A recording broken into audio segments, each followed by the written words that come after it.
Oh, I just had a class leave and 4 of them stared at me and didn't do a single thing all class period. So I'm pretty hot and mad even after calling them out. Won't push buttons in a calculator, but yet whine about their grades. To me, what can I do, Milbrath? What can I do? This is what you can do. You can study, figure it out. But they probably won't even see this. Simplify 3e over e to the x, and here's your similar example. To do this one, you think about this property that I say you're supposed to memorize. You're supposed to memorize it. It's a lot of kids don't, because when you're dealing with numbers, it makes sense. But then when you start throwing in algebraic expressions, suddenly you realize maybe you do need to memorize this property. That would be x to the a minus b. That's what she is. Okay? That's all she is. Nothing more. Now, I have no idea what x is, but you just move it up top. And these are like terms. E is like E. You had a 3, take away the 2x. It's that property. And it's done. It is done. Okay? That's how you simplify it. A simplification of a square root. Your task was simplifying the root of 36e to the 9th. Don't forget about that understood 2.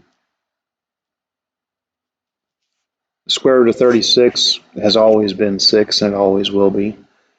2 enters 9 4 times, and it had a remainder of 1. So e to the first. And again, I was thinking 2 into 9 4 times, remainder 1. Just the old long division algorithm. You know what I see a lot of kids do is they do this. They do 9 over 2, and I've seen this. And they say, okay, take away 4. They actually make the exponent 1/2.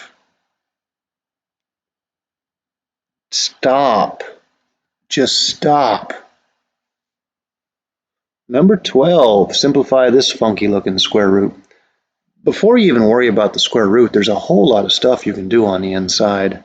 That is supposed to be a 9, okay?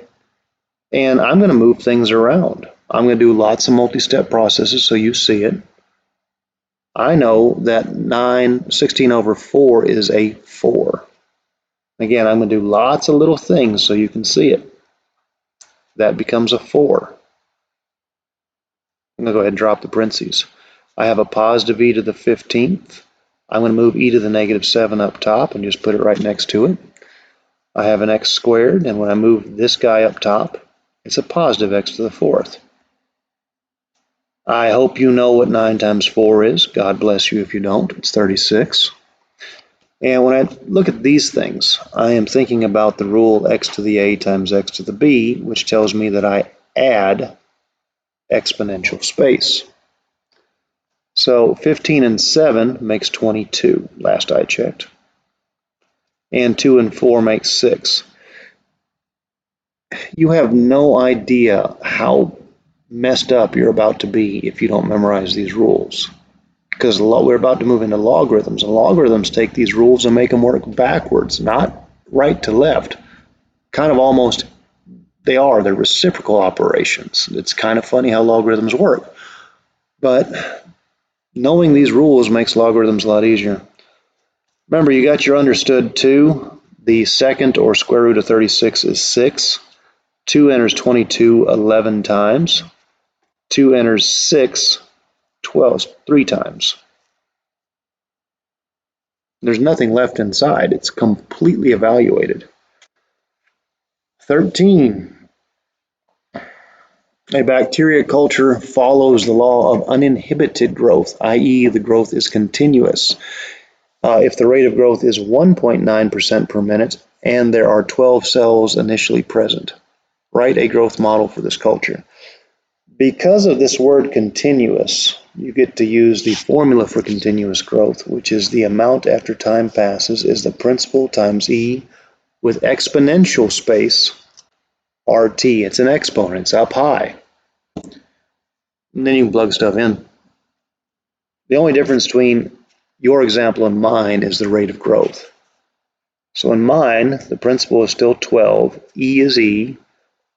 I change it to 1.9%, 0.019. and I don't know t. That's usually the goal.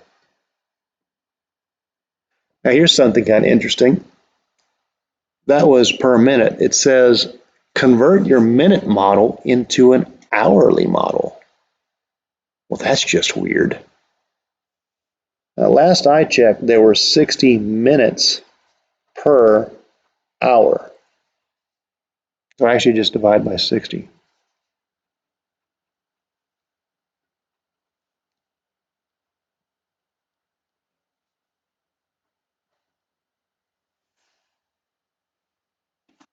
It's just something interesting you can do. I hope that makes sense. It does to me. You just throw in a /60 and you're done. Determine how many cells will be present in 6 hours using either equation 1 or 2. So I'm just going to prove to you right here that either model works. At least it should. I think I did that wrong. Yeah, I did. 60 minutes per hour. Yeah, screwed that one up. Glad I caught that.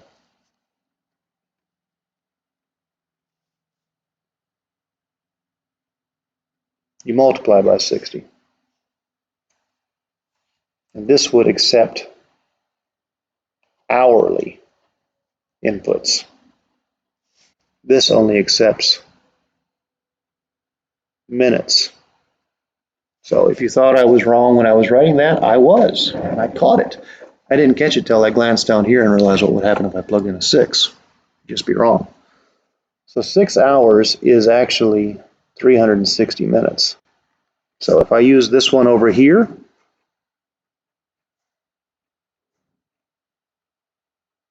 I have to plug in a 360.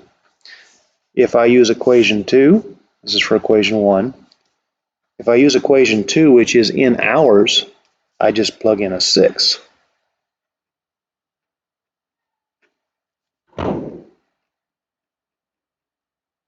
Because I am multiplying by 60 in there. And they're both going to generate the same result. You should see that. 6 times 60 is 360. So they're definitely equivalent functions. Anyways, 12-second natural log brings up e. If you've never done that in class, it's right there beside the 4. 0.019 times 360. So in 6 hours, there's 11,214 of these things because we always take life forms and we round them all the way up. 11,214. All right, using your TI-84, determine accurate to the hour and minute when the sample will reach 100 cells. So this is the goal. This is a sub t. So I'm going to replace a sub t with 100. And I'm going to just go ahead and use the original one from number 1. 12e to the 0.019, in this case x, because that's what we use on TI-84. y1, y2. Not a hard deal. 100, 12 second e, 0.019x. And this is what aggravated me in the last period. Just the kids that I know can't do it. They didn't even do it. They didn't even try to push buttons. They whine too about wanting to pass, but then they won't even do the easy stuff. Quit being that kid, man. Oh, you're not helping. Set the Y max to something bigger than 100, 120 will do the job. Do remember that this is minutes. You can kind of see the growth here, but this is minutes. This only goes out 10 minutes. Let's go to 200 minutes. 200 did the job. Cool. Second trace, 5 intersect. Enter, enter, enter. So it's 111.6 minutes roughly.